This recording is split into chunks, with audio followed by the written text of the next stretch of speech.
ഒരു 58 വയസ്സെത്തുമ്പോൾ ഞാൻ എന്നോട് തന്നെ ആ ചോദ്യം ചോദിക്കുകയാണ്, ഇങ്ങനെ ഹാവ് യു ലവ്ഡ്?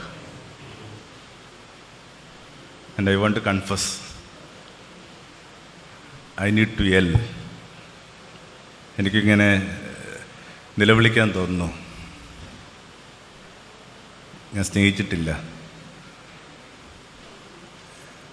വല്ലാത്തൊരു വാക്കായി സ്നേഹം എന്ന് പറയുന്നത്.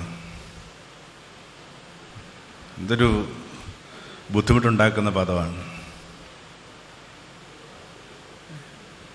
ഇപ്പോൾ കുഞ്ഞിനെ തല്ലുന്ന അമ്മ അല്ലെങ്കിൽ അച്ഛൻ കുറച്ച് കഴിയുമ്പോൾ കുഞ്ഞിനെ മടിയിലിരുത്തിക്കൊണ്ട് പറയും, മോനെ, അമ്മയ്ക്ക് / അച്ഛന് നിന്നോട് സ്നേഹമുള്ളതുകൊണ്ടല്ലേ തല്ലിയത്. ഇതൊരു നുണയാണല്ലേ. പതുക്കെ ഒന്ന് വായിച്ചെടുത്ത്, സ്നേഹമുള്ളത് കൊണ്ട് തല്ലി. എന്നിട്ടും നമ്മുടെ കാലത്തിലത് സംഭവിച്ചുകൊണ്ടിരിക്കുന്നു. സ്കൂളുകളിലൊക്കെ ചെല്ലുമ്പോൾ അധ്യാപകർ പറയും, കാര്യങ്ങൾ അത്ര എളുപ്പമല്ല, കുട്ടികളൊന്നും ശിക്ഷിക്കാൻ പോലുള്ള അനുവാദമില്ല. കുട്ടികളെ ശിക്ഷിക്കണമെന്ന് നിങ്ങൾക്ക് ഇത്രയും ശാഠ്യം എന്തിനാണ്? എന്നിട്ട് അതിനെ സ്നേഹമെന്ന് സങ്കല്പിക്കാൻ പറ്റുന്ന ഒരു ഭാവന എങ്ങനെയാണ് നിങ്ങൾ രൂപപ്പെടുത്തിയത്? ഇപ്പം ചെറിയ പ്രായം തൊട്ടേ നമ്മൾ കേട്ടുകൊണ്ടിരിക്കുന്ന ഒരു നുണയുടെ പേരാണ് സ്നേഹം. അടുത്ത ദിവസങ്ങളിൽ കുറച്ച് ചെറുപ്പക്കാർ വന്നിട്ട് അവരൊരു ഫിലിം ചെയ്യുന്നുണ്ട്, ഷോർട്ട് ഫിലിം കണക്കെന്ന് തോന്നുന്നു. ലൈഫിൻ്റെ വിവിധ ഇടങ്ങളിലുള്ള മനുഷ്യരോട് എന്താ സ്നേഹമെന്ന് ചോദിക്കുകയാണ്. എനിക്കത് വളരെ എളുപ്പത്തിൽ പറയാൻ പറ്റുന്നൊക്കെയാണ് ആദ്യം അവർ വിളിച്ചു പറഞ്ഞപ്പോൾ എനിക്ക് തോന്നിയത്. പക്ഷേ ചിന്തിക്കാൻ നേരം കിട്ടിക്കഴിഞ്ഞപ്പോൾ എനിക്കറിയത്തില്ല എന്താ ഈ സ്നേഹം എന്നുള്ളത്. അതേതെങ്കിലും തരത്തിലുള്ള എൻ്റെ ഒരു സ്യൂഡോ ഹ്യൂമിലിറ്റി കൊണ്ട് പറയുന്നതല്ല. I just get things get confused. ഒരൈഡിയയും കിട്ടുന്നില്ല. ഇതാണ് സ്നേഹം എന്ന് പറയാൻ മാത്രമുള്ള ധൈര്യമൊന്നുമില്ല. പക്ഷേ ഈ ഒരു പ്രായത്തിൻ്റെ അലച്ചിൽ കൊണ്ടും വിവേകം കൊണ്ടും ഇതല്ല സ്നേഹം എന്ന് പറയാനായിട്ടുള്ളൊരു ധൈര്യം ഉണ്ടായിട്ടുണ്ട്. This is not love. ആരോടും നമ്മൾ ഫെയർ ആയിരുന്നില്ല.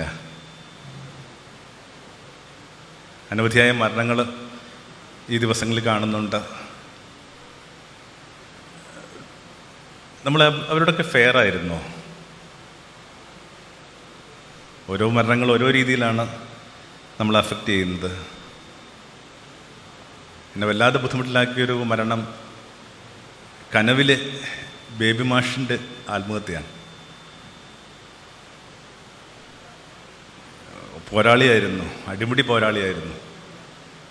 എന്നിട്ട് ആ മനുഷ്യൻ എന്തിനായിരിക്കണം ഇങ്ങനെ ജീവിതം അവസാനിപ്പിച്ചത്? വ്യക്തിപരമായിട്ട് എനിക്ക് അടുപ്പമില്ല.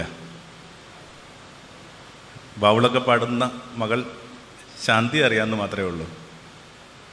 പക്ഷെ എനിക്കിങ്ങനെ ഭയങ്കര കുറ്റബോധം തോന്നുന്നു. ഇളക്കണക്കുള്ള മനുഷ്യർക്ക് ജീവിക്കാൻ പറ്റാത്തൊരിടമായിട്ട് ഇതൊക്കെ തോന്നിയിട്ട് അവർ മടങ്ങിപ്പോയി കഴിഞ്ഞെന്നാൽ അതിൻ്റെയൊക്കെ ഒരു ചോരപ്പാട് നമ്മുടെ കയ്യിലും ഇല്ലേ? We were not fair. നമ്മൾ ആരോടും ഫെയർ ആയിരുന്നില്ല. അടുത്തിടെ ഒരു സ്നേഹിതൻ്റെ ഭാര്യ മരിച്ചു. നല്ല അടുപ്പമുള്ള വീടാണ്. പക്ഷെ തർക്കം എപ്പോഴും ഈ വീട്ടിൽ വിളമ്പുന്ന ഭക്ഷണത്തെക്കുറിച്ചാണ്. ഭക്ഷണം തണുത്തു പോകുന്നു, ഉച്ചക്കത്തെ ഭക്ഷണം തന്നെ എടുത്ത് വിളമ്പുന്നു. ഇപ്പോൾ അവളുടെ ശവദാഹമൊക്കെ കഴിഞ്ഞിട്ട് അയാൾ വന്നിരിക്കുകയാണ്. ഇനി അടുക്കളയിൽ നിന്നൊരു ശബ്ദവും കേൾക്കാനുണ്ടാവില്ല, ഒരു തർക്കവും ഉണ്ടാവത്തില്ല. പിറ്റേന്ന് ഒരു 8 മണിയൊക്കെ ആകുമ്പോൾ ഒരു ഡോർബെല്ല് കേൾക്കാം. സ്വിഗ്ഗിയിൽ നിന്ന് ഒരു ചെറുപ്പക്കാരൻ വന്നിട്ട്, നിങ്ങളുടെ വീട് ഇത് തന്നെയല്ലേ, ദൂരത്തുള്ള മകൻ പറഞ്ഞേൽപ്പിച്ചിട്ടുണ്ടെന്ന് പറഞ്ഞൊരു പാഴ്സൽ കൊടുക്കും. അപ്പോഴൊക്കെ ഈ ആദ്യം പറഞ്ഞ വാക്ക് ആവർത്തിക്കപ്പെടുകയാണ്, ദെൻ ഹി യെൽഡ്.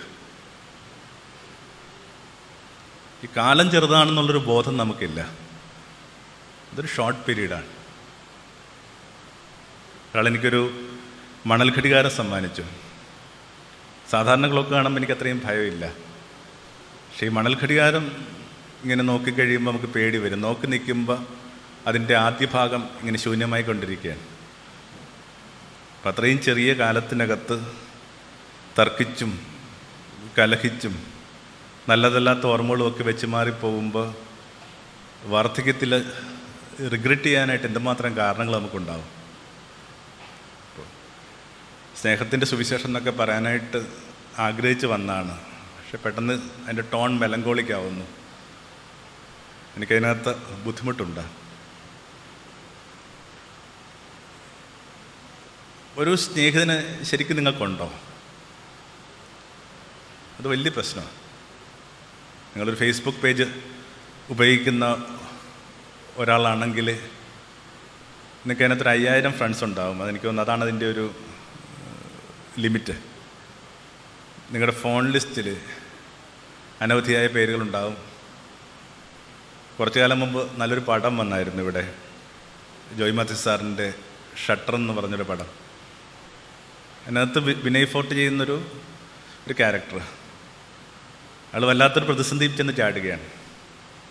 അപ്പോൾ ശ്രീനിവാസൻ സാറാണ് അവനോട് പറയുന്നത്, നിനക്ക് ചങ്ങാതിമാരില്ലേ, നീ അവരിൽ ആരെങ്കിലും വിളിക്ക്.